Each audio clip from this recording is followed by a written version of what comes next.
आपका स्वागत है आपके चैनल एजुकेशन हब पे।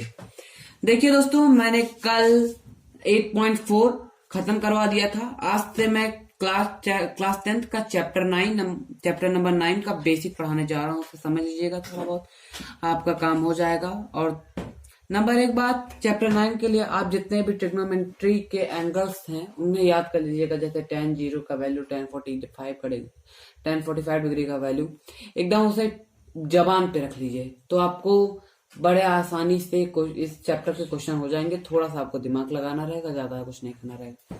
इसमें एक चीज है, एंगल ऑफ डिप्रेशन और एंगल ऑफ एलिवेशन। मान लीजिए यहाँ पर कोई व्यक्ति है और एक इतनी बड़ी ऊंची बिल्डिंग है, इतनी ऊंची बिल्डिंग है। तो मान लीजिए ये एक बिल्डिंग है, अगर वो यहां से इसे देख रहा है तो ये जो एंगल बनता है, ये इसी को हम एंगल ऑफ एलिवेशन का लेते हैं। इसे मान लीजिए थीटा। तो आप देख सकते हैं ये एक प्रकार का राइट एंगल ट्रायंगल बन रहा है। और ट्रिग्नोमेट्री राइट एंगल ट्रायंगल में तो बहुत लगता है, एकदम उसका प्रिय ट्रायंगल है। इसी में अपना पूरा जिंदगी बिताता है। इसी को आप कहते हैं एंगल ऑफ एलिवेशन।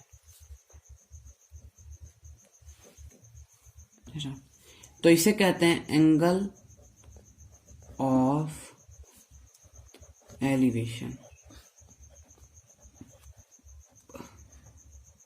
अगर ऊपर से नीचे से ऊपर कोई दिख रहा है। अब मान लीजिए यहां पर कोई व्यक्ति हो और यहां पर नीचे कोई जा रहा हो, उसे देख रहा हो, तो ये आपका हो जाता है एंगल ऑफ डिप्रेशन। मतलब अगर ऊपर जाए तो एंगल ऑफ एलिवेशन, और अगर कोई नीचे देखे तो एंगल ऑफ डिप्रेशन। ये आपका होता है ये वाला। और एंगल ऑफ डिप्रेशन के इक्वल ये जो ये लाइन, अगर मान लीजिए एक हॉरिजॉन्टल लाइन बना दीजिए जहां से व्यक्ति देख रहा खड़ा होके, तो वो जो लाइन होता है वो बेस के, मतलब जो राइट एंगल ट्रायंगल जो बनेगा उसके बेस के पैरेलल होता है। मतलब जो ये थीटा है वो इसके बराबर होगा। ये थीटा तो ये भी थीटा है, और इसे कहते हैं एंगल ऑफ डिप्रेशन।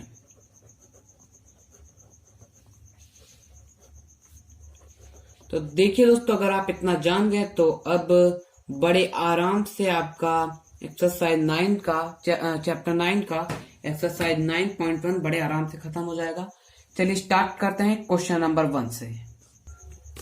चलिए दोस्तों, पहले ये जो क्वेश्चंस का ट्रायंगल बना लेते हैं, तब मैं आपका इसको एक्सप्लेनेशन शुरू करता हूं। अब देखिए, कह रहा है इस सर्कस आर्टिस्ट है, मतलब जो मतलब दिखाते हैं, क्या कहते हैं, जो खेल दिखाते हैं, वो एक 20 मीटर लंबा, मतलब 20 मीटर लंबा एक रस्सी है, उस पे चढ़ रहा है। तो रस्सी ये है आपका 20 मीटर, जो कि which is tightly stretched and tied from top of a vertical pole to the ground. मतलब ये जो पोल है यहां से एकदम बहुत ही टाइटली बंधा हुआ है। और कह रहा find the height of the pole. ये जो पोल है इसी की हाइट बतानी है। इसे हम x मान लेते हैं। कह रहा है कि is the angle made by the rope with the ground is 30 degree. ये जो रोप है, ये रस्सिया जो है, और जो ये भूमि है, जो जमीन है, उससे इसका एंगल जो है 30 डिग्री का बन रहा है। यहाँ पर नामांकन कर लेते हैं, मतलब A, B और C। अब देखिए, ये बहुत ही इजी क्वेश्चन है। इसमें आप बताइए AC बाई AB, मतलब अगर हमें AC निकालना है तो कुछ ना कुछ AC को कहीं ना कहीं शामिल करना पड़ेगा। तो AC बाई AB क्या हो सकता है? AC बाई AB क्या हो सकता है? AC आपका परपेंडिकुलर है और AB आपका हाइपोटेन्यूस है। x बाई 30 बराबर साइन 30 डिग्री। बस इतना आपको आ गया, तब तो एकदम क्वेश्चन एकदम हलवा हो गया। x बाई 30 और ये साइन 30 डिग्री क्या होता है बताइए? साइन 30 डिग्री होता है आपका 1/2। यहां से ये कटा, ये 15 आ गया। x by 15 is equal to 1, x is equal to 15 metre. Done. एकदम कुछ क्वेश्चन में था ही नहीं। देखिए लेकिन इसमें आप एक चीज लिख लीजिएगा, मतलब लिखते हुए कीजिएगा कि let the height of the pole is x metre and the height of the rope is 20 metre, ये आपको दिया गया था। And the angle between the rope and the ground is 30 degree then according to the question. चलिए अभी मैं दूसरे वाले क्वेश्चन में आपको लिख के समझा देता हूँ। दोस्तों सेकंड क्वेश्चन में ये कह रहा है कि मान लीजिए कोई एक पेड़ है, तो मैंने बना लिया, मान लीजिए पेड़ आपका bx है, उसका ऊपरी वाला पार्ट टूट जाता है, मतलब ax जो है वो टूट जाता है, और जब वो लटकता है तो AC मतलब कुछ ऐसा बनाता है, AX is equal to AC, जो AX है वो AC के बराबर होगा, और वो ग्राउंड को छू रहा है। फिर कह रहा है the distance between the foot of the tree and the point where the top touches the ground, मतलब यहाँ पर ये वाले पॉइंट जहां ये टूटा हुआ पार्ट छू रहा है और जो जहां पर पेड़ की जड़ें हैं उसका distance between the foot of the tree, हाँ मतलब जो जड़ है उससे लेके यहाँ का जो डिस्टेंस है वो आपका है 8 मीटर, और top of the tree touches the ground making an angle, मतलब जो यहाँ पर ये एंगल बन रहा है वो 30 डिग्री का बन रहा है, और ये 8 मीटर दिया है, और हमें निकालना है ये AC। तो ये तो बहुत आसान क्वेश्चन हो गया। BC हमारा क्या है, बेस, ये AC हमारा क्या है, hypotenuse.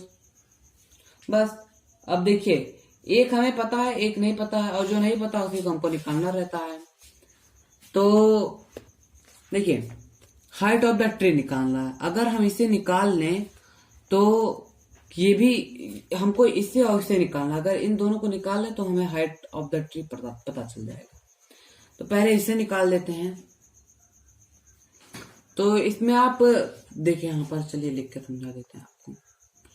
Let the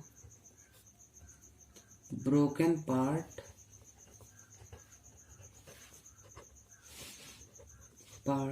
is x, मान लीजिए ये x है, अच्छा x यहाँ पर मान चुके, मान लीजिए यहाँ पर ये आपका है d है, ये जो ax है वो d है, और जो AC है वो भी d हो जाएगा तब, और जो AB है वो y है।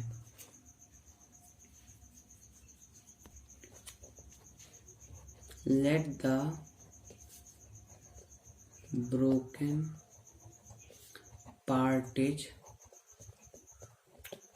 D and the not broken part is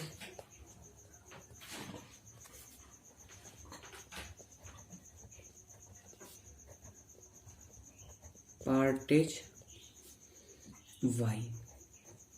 मतलब हमारा यहाँ पर भी वो वही वाला चित्र बना लेते हैं जिससे आसानी रहेगा करने में। ये 8 दिया है, ये 30 दिया है, ये A है, ये B है, ये C है, ये x है, और CXD है, ये भी D है, और ये y है। ठीक है, फिर अगर हम y और d निकाल लेते हैं तो काम बन जाता है।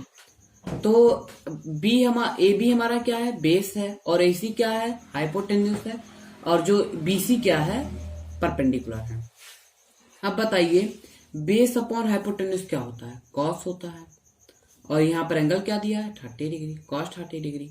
B हमारा क्या है, 8 है, और ये AC है वो D है, क्योंकि ये जो टूटा हुआ पार्ट है वही तो है AC। 8 यहाँ पर, सॉरी दोस्तों, यहाँ पर 8 रहेगा और यहाँ पर D रहेगा। cos 30 की वैल्यू क्या होती है, √3/2 इज इक्वल टू 8/D। 8 का मल्टीप्लाई इधर हो जाएगा, 2 का मल्टीप्लाई उधर हो जाएगा, और D का इधर, तो यह आ जाएगा D√3 is equal to 16, D is equal to 16/√3। तो यहाँ पर ये जो टूटा हुआ पार्ट था उसका वैल्यू आ गया 16/√3। इसे आप रैशनलाइज कर लीजिए तो हो जाएगा 16√3/3 मीटर। मतलब इतना पार्ट तो हमारा निकल गया। अब बचा ये निकालना है, BC वाला पार्ट निकालना है। तो ये हो जाएगा परपेंडिकुलर अपॉन बेस, और परपेंडिकुलर अपॉन बेस क्या होता है आपका, बहुत अच्छे, परपेंडिकुलर अपॉन बेस होता है आपका tan थीटा। तो परपेंडिकुलर ये y है अपॉन AB बेस है is equal to tan 30 degree. tan 30 degree की वैल्यू होती है आपका 1/√3। फिर से ऊपर नीचे यहाँ क्रॉस मल्टीप्लिकेशन इसका इधर कर दो और इसका इस तरफ कर दो। ये हो जाएगा y√3 और ये हो जाएगा 8। यहाँ इधर मल्टीप्लाई हो रहा है उस तरफ जाके होगा तो डिवाइड में आ जाएगा। इसका रैशनलाइजेशन करेंगे आप तो 8√3/3 बचेगा। मतलब जो ये वाला पार्ट है वो आपका बचेगा 8√3/3 और ये वाला जो पार्ट है वो 16√3/3। दोनों को जोड़ देते हैं तो ये हो जाएगा 8√3/3 प्लस 16√3/3। जब आप दोनों को जोड़ेंगे तो ये आएगा 24√3/3। 8√3 मीटर।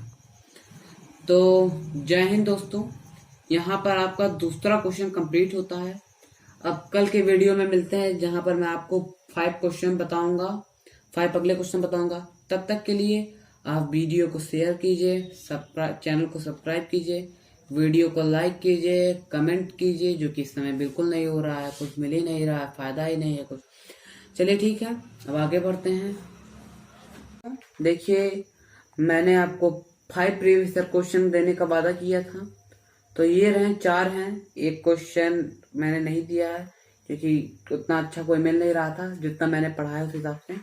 तो ये 4 क्वेश्चन कीजिएगा, कमेंट में इसका आंसर बताइएगा, जिससे मुझे बहुत अच्छा लगेगा, आपको हार्ट भी देंगे। जय हिंद, जय भारत। वीडियो को एंड करते हैं।